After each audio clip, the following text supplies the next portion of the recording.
भारतीय वज़ीर आज़म नरेंद्र मोदी इजराइल अपने करीबी दोस्त बेंजामिन नेतन्याहू से मिलने और एक बाकायदा एक फॉर्मल अलायंस भी बन रही है, जिसका जिक्र नेतन्याहू ने आज खुद किया है। ये तो एक बहाना है।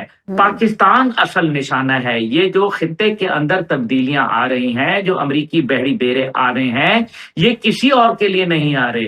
तो यानी कि ये जो सारा गठजोड़ किया जा रहा है, इसके पीछे साजिश पाकिस्तान को गिराना है। मेरा मरियम फातिमा साहिबा से सवाल है, जिस तरह फैसल शाह साहब कह रहे थे कि हमें घबराना नहीं चाहिए, हम घबरा तो रहे नहीं है। मरियम फातिमा साहिबा, आप क्या समझती हैं, ये जो एग्रीमेंट्स है, ये दौरा है, इसको किस नज़र से देखना चाहिए? हमारे लिए देखिए कतन ये अच्छी बात नहीं होगी। हम पहले ही बहुत हमारे लिए मुश्किलात हैं, भारत के साथ ताल्लुकात की नोयत है, अफगानिस्तान के साथ जो कुछ हो रहा है वो भी हमारे सामने है। तो कतन हमारे लिए तो कतन एक ऐसी सूरत हाल किसी तौर भी मस्बत नहीं है।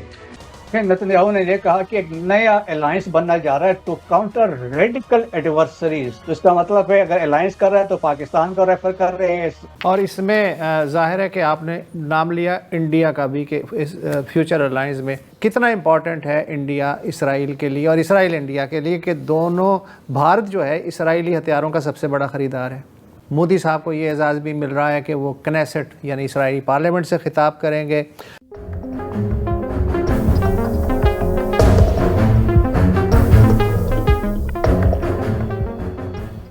हेलो दोस्तों, स्वागत है आप सभी का एपी ज्ञान चैनल पे। तो फ्रेंड्स, आइए देखते हैं पाकिस्तानी मीडिया की लेटेस्ट वीडियो। तो दोस्तों, इस समय पाकिस्तानी मीडिया के अंदर काफ़ी हो हल्ला मचा हुआ है और उसकी वजह है भारतीय प्रधानमंत्री मोदी जी का इजराइल का दौरा और वहां पर जाकर के इजरायली पीएम बेंजामिन नेतन्याहू की तरफ से जो स्वागत और सत्कार मिला है मोदी जी को, बल्कि खुद नेतन्याहू मोदी जी को रिसीव करने प्लेन तक आए और साथ ही साथ दोनों देशों के हेड के मीटिंग के बाद जो समझौते सामने आ रहे हैं, ख़ास तौर से डिफेंस को लेकर के, उसे देख और सुन करके पाकिस्तानी मीडिया में काफ़ी हड़कंप मचा हुआ है। और वैसे भी देखा जाए तो पाकिस्तानियों के अंदर हड़कंप मचाने के लिए दो ही नाम काफ़ी है दुनिया में, एक तो भारतीय प्रधानमंत्री मोदी जी और दूसरा इजराइल का नाम। जी हाँ, और वैसे भी बता दूं आपको कि पाकिस्तानी इजराइल से इतना चिढ़ते हैं कि पाकिस्तानी के पासपोर्ट पर बाकायदा यह लिखा होता है कि यह पासपोर्ट इजराइल के लिए नहीं है।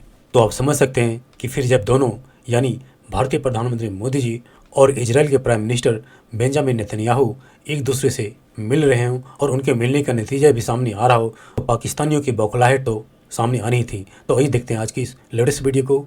साथ ही आपसे रिक्वेस्ट है कि प्लीज़ चैनल को सब्सक्राइब करके हमें सहयोग दें। Thank you. मेरा मरियम फातिमा साहिबा से सवाल है, जिस तरह फैसल शाह साहब कह रहे थे कि हमें घबराना नहीं चाहिए, हम घबरा तो रहे नहीं है। मरियम फातिमा साहिबा, आप क्या समझती हैं, ये जो एग्रीमेंट्स है, ये दौरा है, इसको किस नज़र से देखना चाहिए? और क्या नरेंद्र मोदी की जो कम होती मकबूलियत है भारत में, क्या इस दौरे से उनको कोई फायदा मिलेगा या फिर ये होम्योपैथिक सा ही दौरा रहेगा? जी, बहुत शुक्रिया मुझे अपने चैनल पे मदऊ करने के लिए।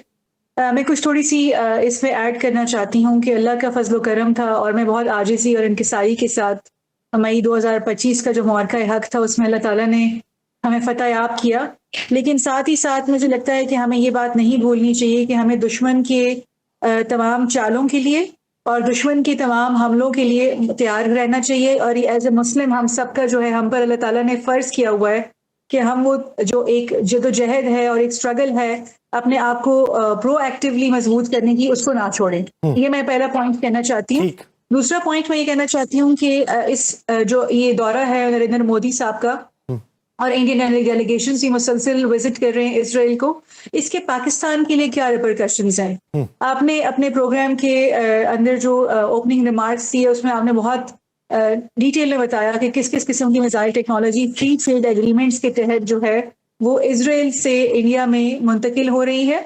और इसके अलावा वो ड्रोन्स के जो इंस्टॉलेशंस हैं उस पर एक दूसरे के साथ हेल्प कर रहे हैं। और मेक इन इंडिया के प्रोग्राम के तहत बहुत सारी चीज़ें इंडिया जो है वो खुद कफील होना चाहता है, सेल्फ सफिशिएंट होना चाहता है और वो टेक्नोलॉजी एक्वायर कर रहा है इसराइल से। इसमें आपने ना एक बात ये मद्देनजर रखनी है कि इंडिया इसराइल की तरफ क्यों ग्रेविटेट कर रहा है। उसकी सबसे बड़ी वजह ये है कि जब भी कोई टेक्नोलॉजी इंडिया एक्वायर करता है रशिया से या अमेरिका से, तो वो उसके साथ कुछ स्ट्रिंग्स अटैच्ड होते हैं, कुछ कंडीशंस होते हैं उसके साथ। कोई भी चीज़ बगैर कंडीशंस के इंडिया को या हमारे जो ममालिक हैं जिस तरह के पाकिस्तान, उसको बगैर कंडीशंस की कोई भी चीज़ नहीं मिलती है। ठीक। अब अगर इंडिया टिल्ट करता है टुवर्ड्स इसराइल, तो इंडिया जो है बेसिकली ओवरकम कर लेगा उस इम्पेडिमेंट को जो कि उसको किसी भी किस्म की टेक्नोलॉजिकल ट्रांसफर के लिए फेस करनी पड़ती है यूएस के साथ डील करने में या रशिया के साथ डील करने में। तो इजराइल जो है अपने वेस्टेड इंटरेस्ट के लिए, अपने ब्रॉडर जियोपॉलिटिकल इंटरेस्ट के लिए इंडिया को without any strings attached, without any conditions technological transfer करेगा और कर रहा है। आपने इसके बाद बात की कि इंडिया के अंदर जो है वो उसके क्या नतीजे हैं। बेसिकली इंडिया के जो ये दौरे हैं उसके ऊपर उनकी कुछ ऑपोजिशन पार्टीज और कुछ सेन और इंटेलेक्चुअल और रैशनल किस्म के लोग जो हैं फिर मोदी साहब के इन दौरों के ऊपर जो है वो क्रिटिसिज्म कर रहे हैं, क्योंकि वो लिंक कर रहे हैं इजरायली गवर्नमेंट के एक्शंस को जेनोसाइड के साथ जो कि गजा में हो रहा है। और इससे पहले जो गवर्नमेंट्स होती थी इंडिया के अंदर वो हमेशा जो थी अपनी इंटरनल मुस्लिम पॉपुलेशन को भी एलियनेट नहीं करना चाहती थी।